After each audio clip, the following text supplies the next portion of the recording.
On last night, another missed opportunity. That's simple as that. Strip it all back. You can look into the game as much as you want, look into the detail, but missed opportunities. We had opportunities within the game to win the game. We never took them. I kind of spoke about this last night, right? I can't tell the fans what to say, what to do. They pay their money, they want to come and boo their own players. It's kind of out my hands. There's no doubt Joel's form needs to improve, but I just thinking, being a supporter, that I would rather support the player than boo the player. That's just me, my opinion. But again, I'm no trying to tell the fans what to do. If the fans think that's how they feel and that's how they want to express their emotions, so be it. Yes, of course I do.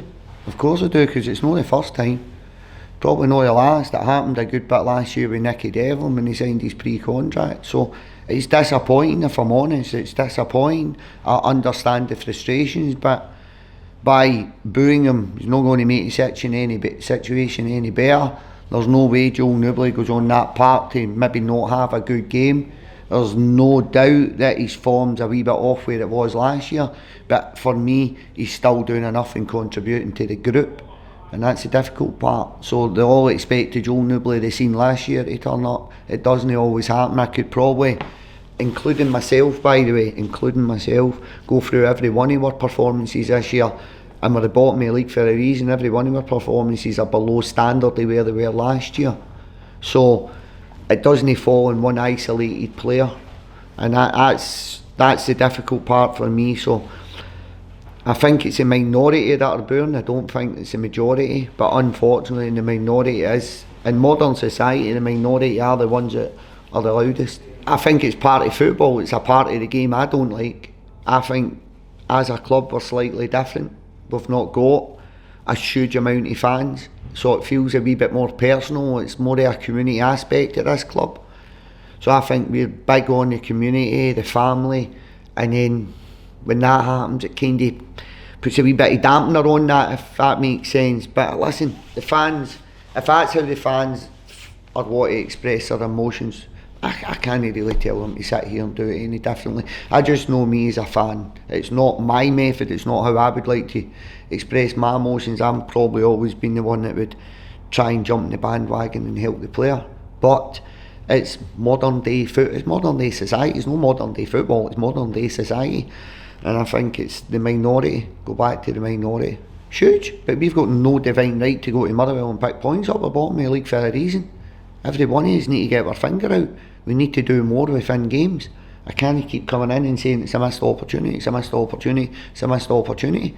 It's going to take people to be brave, players to go, get on the ball, be brave, forget about where you are in the league, play that game. But again, it's easier said than done. So it's going to be an opportunity, that's all it is, an opportunity to pick 3 points up. It's an absolutely huge game in terms of how we're going to end 2023, which in all honesty has been a poor 2023, going from February last year to December this year, on and off the park. It's been extremely challenging, but it's in our hands. We're the only people who can affect that, and that's the starting 11, the boys on the bench and myself and my coaching staff. So it's an opportunity and that's all it is, but we're under no illusions how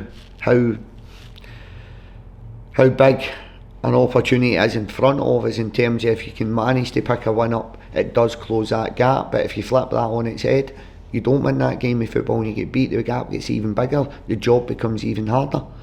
So it's a difficult game. It's going to be a difficult game of football. I think you seen last night it was 2 nervous sides, and that's 2 nervous sides with St Johnstone sitting 5-6 points above us, and they're nervous.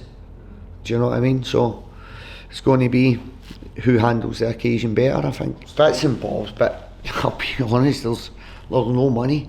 There's no money. There's a lot of targets out there, a lot of boys I've spoke to, but when it comes down to financials, it's unfortunately you're in a relegation battle. So there's probably some players think, I don't really fancy that, it's probably not a place for me. What was your wages? I can get more elsewhere. So the appealing factor of what we've always had, maybe chasing top 6 at this time of the year, outside opportunity European football maybe helps. When you offer that salary, it's £300-400 a week, a wee bit lighter, but the opportunity's there, so now you're up against it in terms of finances and your league position, so recruitment's proving difficult. Tom Parks will come back in. Big Parks, he's passed his concussion protocols, he's training today, so Tom Parks will come back in. That's it. I think no new knocks at this point in time.